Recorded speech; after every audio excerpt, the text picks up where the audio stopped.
Aqui comigo hoje, minhas parças, minhas amigas, Raquel Landim, boa noite. Thaís Arbex, passamos a semana juntos em Brasília, bem-vinda.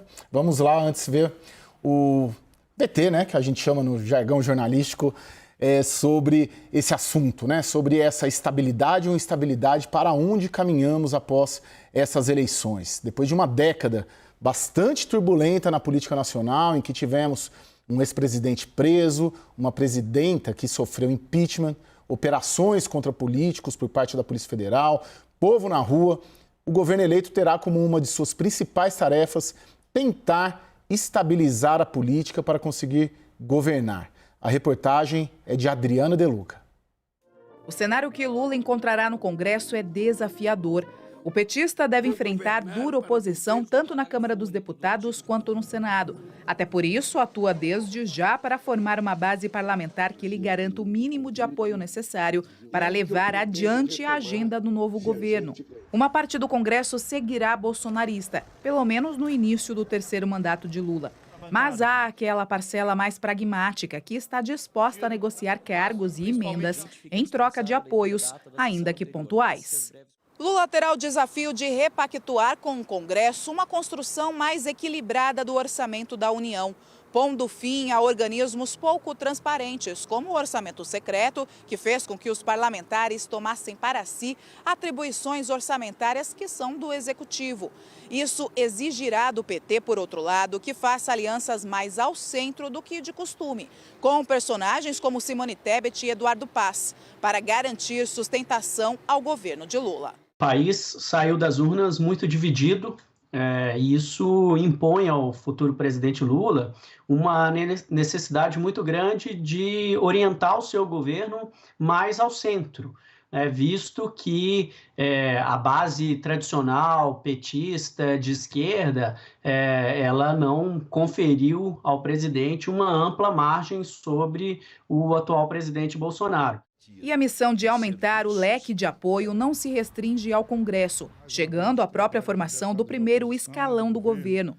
Há setores da sociedade que se opuseram abertamente à candidatura de Lula, como os evangélicos e o agronegócio, que podem atrapalhar os planos do petista. O líder da bancada evangélica na Câmara, Sóstenes Cavalcante, foi inclusive procurado por interlocutores de Lula e recusou qualquer aproximação. Ele vai ter que ceder espaço no seu ministério, ele vai ter que construir uma base parlamentar que contemple políticos que sejam ou desse centro, que agora ele se autodenomina centro democrático, né, esse MDB, PSD de Kassab, setores do União Brasil, como, eventualmente, também o próprio Centrão, que nessas eleições ficou ao lado de Jair Bolsonaro. Lula terá ainda o desafio de desmilitarizar a administração pública. As Forças Armadas ganharam um espaço inédito dentro de um governo civil durante a gestão Bolsonaro. Pesará ainda sobre o terceiro mandato de Lula a figura do futuro ex-presidente como o principal líder da oposição. Vamos lá para a análise. Thaís Arbex, passamos juntos aí a semana em Brasília. A gente viu muita conversa, muito diálogo, uma aparente harmonia, paz, tranquilidade, o sistema político se acomodando diante do novo governo eleito. Só que bastava olhar para a TV, ou hoje principalmente, né, para as redes sociais, que o ambiente era distinto desse ambiente em Brasília, no Distrito Federal. Hoje teve uma live, né, de um argentino colocando ali suspeições sobre o sistema eleitoral, os ataques ao Barroso, salvo engano, foram ontem lá em Santa Catarina, e as próprias manifestações, os bloqueios nas rodovias. O que vai prevalecer, Thaís? A sua percepção de repórter, política e tudo que você está conversando, vai prevalecer a estabilidade ou a instabilidade? Caio, boa noite para você, para a Raquel, para todo mundo que nos acompanha. Caio, eu acho que ontem, quando a gente viu a imagem do vice-presidente eleito, Geraldo Alckmin, aqui em Brasília, do lado de Gleisi Hoffmann, presidente do PT, e Aloysio Mercadante ali no Palácio do Planalto, aquela imagem que acabou sendo estampada nos jornais hoje, a gente viu o simbolismo muito bem representado de o governo eleito olhando para frente, fazendo questão de não dar atenção a todos esses episódios que você citou. Hoje, inclusive, apurei que o PT pretende lançar um slogan para esse governo de transição, que deve ser Brasil do futuro, justamente nessa pegada, fazendo questão de não dar atenção para esses episódios paralelos. Tanto que a gente viu ontem Geraldo Alckmin não fazendo nenhuma referência aos bloqueios nas estradas, não se faz referência a qualquer questionamento do processo eleitoral. Então, a ideia é tocar a pauta, é mudar essa pauta. E ontem talvez tenha sido o dia mais emblemático, porque foi quando eles colocaram, de fato, a proposta de uma PEC da transição em discussão. Então, a pauta virou e eles têm essa ordem interna de olhar para frente, de olhar para o futuro. Mas a gente sabe que, de fato, tem um movimento, o próprio silêncio do presidente Jair Bolsonaro talvez faça com que esses movimentos todos não entendam que é para parar, eles entendem de forma contrária o silêncio do presidente Jair Bolsonaro, mas o fato é que o governo eleito está pensando nas questões práticas. Orçamento, por exemplo, a questão fiscal, por exemplo. A leitura aí, Raquel. Caio, eu acho que é muito cedo para dizer e, infelizmente, eu sou um pouco cética. Eu acho que tem todo um simbolismo político e uma tentativa, sim, de estabilidade institucional, né? A gente enxerga isso no governo eleito, como diz a Thaís, nessa tentativa de jogar pontes, porque ele precisa delas.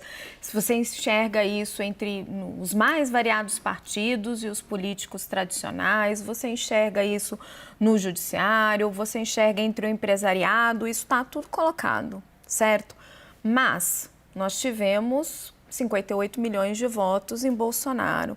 Nós tivemos bloqueios gravíssimos nas estradas. Por pouco não ocorre uma tragédia ainda maior do que as várias pequenas tragédias que a gente assistiu. Então, né, coração que não chegou ao transplantado, um atropelamento em massa numa cidade do interior de São Paulo, prejuízos econômicos para todos os lados, enfim... Por pouco não se instala um caos no país. Então, se não tem como a gente minimizar e relativizar a força desse segmento. Eu acho que é muito sensato dos políticos que se tente andar para frente, né? Realmente a gente não pode ficar nisso. Mas será que a gente consegue, será que o establishment político consegue colocar esse gênio, digamos assim, de volta para a garrafa? E sem haver a responsabilização de tudo que aconteceu nas rodovias e até do processo que vem antes, sem você responsabilizar e efetivamente punir os responsáveis por omissões nesses bloqueios, você realmente está impedindo que isso aconteça de novo? Eu acho que agora a gente tem uma sensação de calmaria, mas o clima ainda é muito instável e muito tenso. Eu fico refletindo qual que é o papel do Bolsonaro, qual será o papel do Bolsonaro na oposição, porque tem um fato que esses apoiadores idolatram o Bolsonaro, são apoiadores, são fiéis, são leais. E tem uma questão, só que ele é presidente da República, então ele tem uma máquina do Estado para fazer políticas para o país inteiro e isso vai acabar. Na oposição, será que ele manterá essa chama acesa da insurreição ou da contestação, ou ele precisará se moderar? Porque os momentos em que ele se moderou, principalmente na campanha, foram os momentos em que ele conseguiu avançar mais sobre o eleitorado de centro, para ter uma maioria. Então, aparentemente, e eu não tenho essa resposta, mas eu gostaria de ouvi-las, aparentemente ele tem uma situação que ele tem que avaliar se ele vai jogar por dentro das 4 linhas ou por fora. Se ele será um líder da oposição tradicional, tendo o maior partido do Congresso, palestrando pelo país e por aí vai, ou se ele vai contar com essa massa de apoiadores que já se mostrou disposta a tudo. O que você acha, Thaís? Caio, vou te responder com uma conversa que eu tive hoje ali no PL, partido de Bolsonaro e de Valdemar da Costa Neto. Valdemar convocou para terça-feira uma coletiva à imprensa, uma entrevista à imprensa, em que ele deve declarar que o PL será, de fato, oposição ao governo eleito de Luiz Inácio Lula da Silva. Nessa mesma coletiva, Valdemar também deve falar qual será o papel de Bolsonaro, fazendo essa referência de que ele deve ser o líder da oposição, deve carregar essa bandeira. Mas aí a gente vai para o pano de fundo. O que é o PL hoje? O PL, como você disse, é o maior partido da Câmara dos Deputados, elegeu 99 deputados nessa eleição. Sai um partido muito grande, muito robusto, mas me lembra muito, Caio e Raquel, daquele PSL de 2018, que chegou grande, não tão grande quanto chega o PL agora, mas também chegou muito diversificado. E esse diagnóstico é feito dentro do PL. Que hoje a gente tem uma bancada do PL bastante dividida entre aquela ala bolsonarista que migrou para o PL por conta da filiação de Jair Bolsonaro e que defende uma oposição mais raivosa ao governo Lula. E aí tem uma parte, cerca de 40 deputados, que são mais pragmáticos, que vêm do fisiologismo tradicional do PL, antes PR. Então, o que Valdemar tem dito nos bastidores? Que ele vai declarar oposição, mas que ele vai trabalhar por o que ele chama de oposição responsável. Votar com o governo quando tiver que votar, não votar em algumas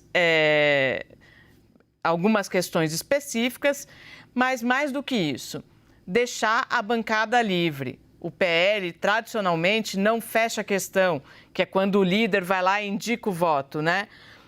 Nesse caso específico, nessa legislatura especificamente, com um partido ainda mais diversificado, isso tende a se acentuar.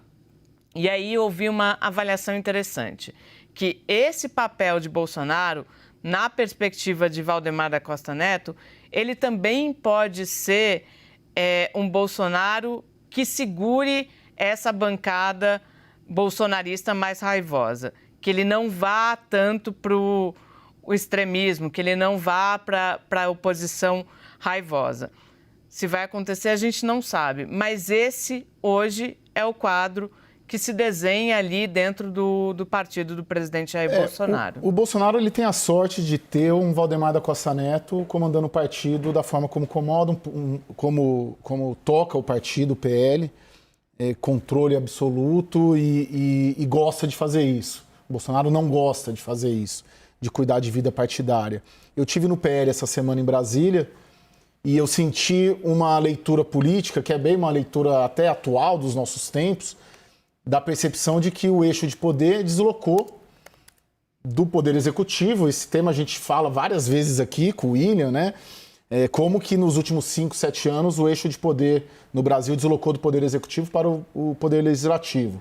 Então, logo, há uma avaliação do próprio Valdemar de que você ocupar postos estratégicos no Congresso Nacional pode ser tão ou mais relevante do que ocupar um ministério de segunda classe, porque tem a coligação do Lula tem 10 partidos, 11 com o PDT no segundo turno, agora busca mais 3 de centro, dos quais nenhum desses 3, né, que é a União Brasil, PSD e MDB, é o PL. Então, uma avaliação de que é melhor ocupar o Congresso. Com essa percepção, Raquel, e esse jogo do Bolsonaro, eu tenho uma grande dúvida, se o Bolsonaro, sendo oposição e sem os instrumentos de Estado, e vendo grande parte da sua base hoje dialogando e querendo aderir ao governo Lula, se ele consegue ter essa capilaridade tudo. Eu penso que sim, porque ele tem uma base orgânica, disposta a ir às ruas, e tem rede social se movimentando ali a seu favor também. Caio, eu acho que o que a gente consegue analisar é o que ele tem feito até agora. E aí talvez isso nos dê pistas do que vai ser o comportamento no futuro. Até agora ele tem sido, de propósito, muito dúbio e muito cuidadoso.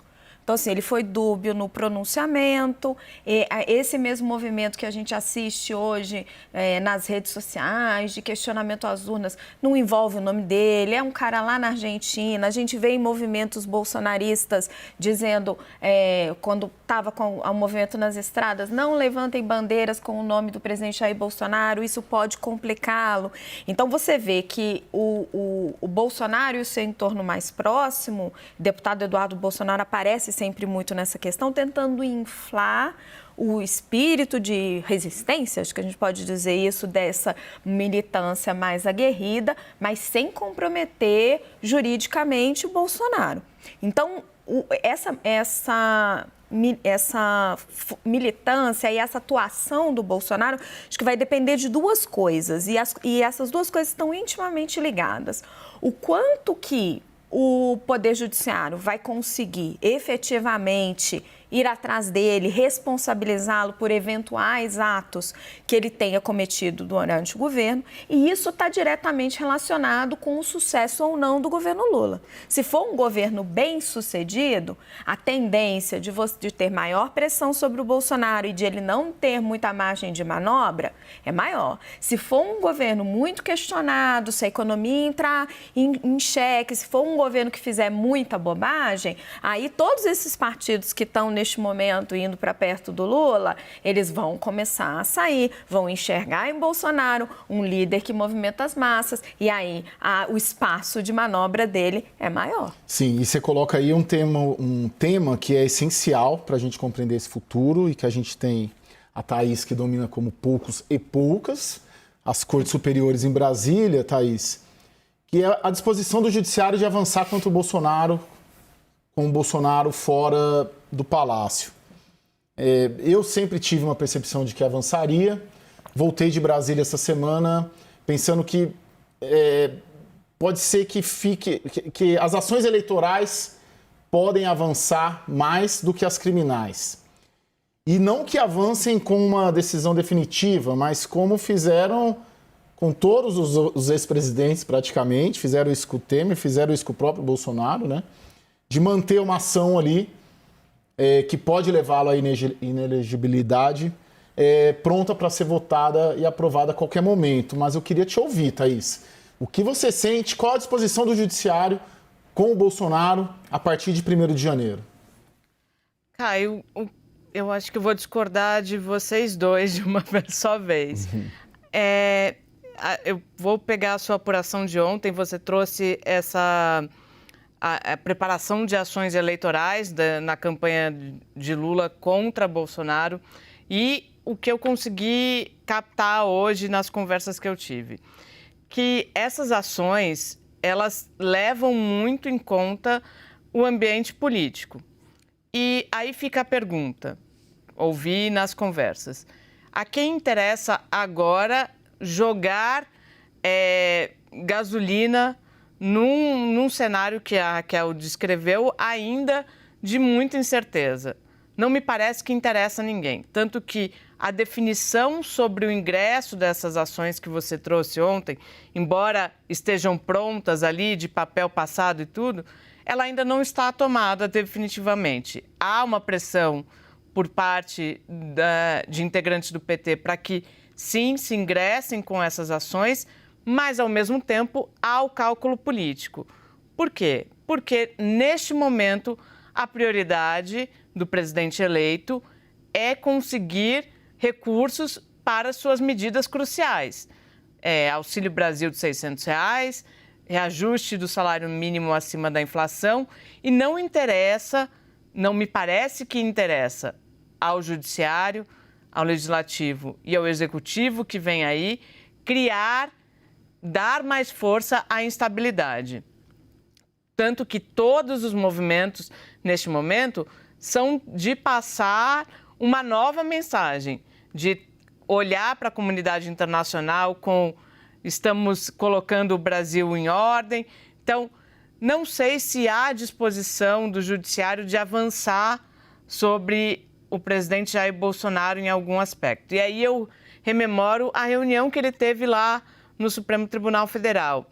Foi uma reunião em que o ministro Edson Fachin saiu dizendo que o presidente disse o verbo acabou, né?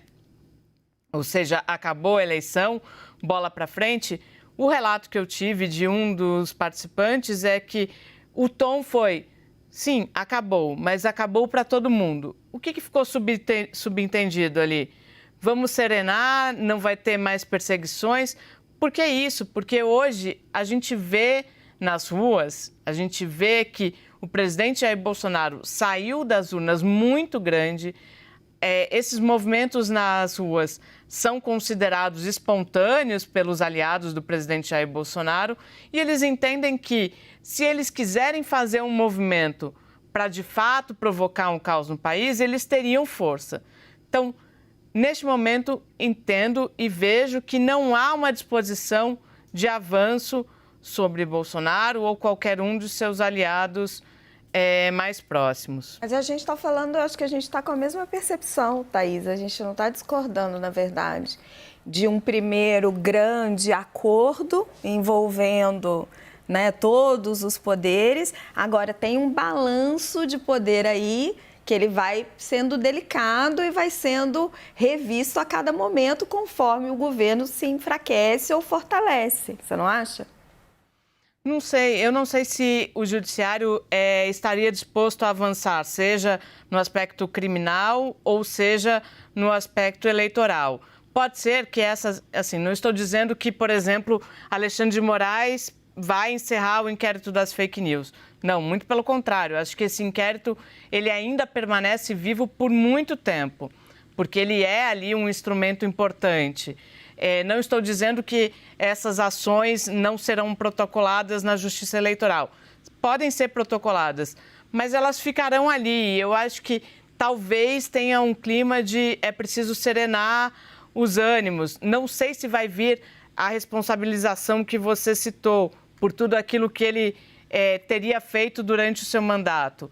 Porque eu acho que talvez a estabilidade política e institucional do Brasil neste momento pese mais. Mas eu estou aqui só fazendo... Mas tem uma questão de contexto. Não, perfeito. Eu acho que, na verdade, a gente converge uma de coisa, diverge uma de coisa e ok. Mas eu penso que o judiciário vai continuar a agir como sempre agiu também. Eu me lembro, no 7 de setembro de 2021, Thaís, a gente estava junto aí na sucursal e as nossas apurações convergiam de que naquele 7 de setembro, portanto, 2 dias antes da carta do Temer, que o Temer escreveu para o Bolsonaro, o judiciário olhou aquele 7 de setembro de 2021, que o Bolsonaro xingou, né, o Alexandre de canalha. Ele estava disposto a avançar nas ações que tinham lá no TSE do impulsionamento nas redes das eleições de 2018.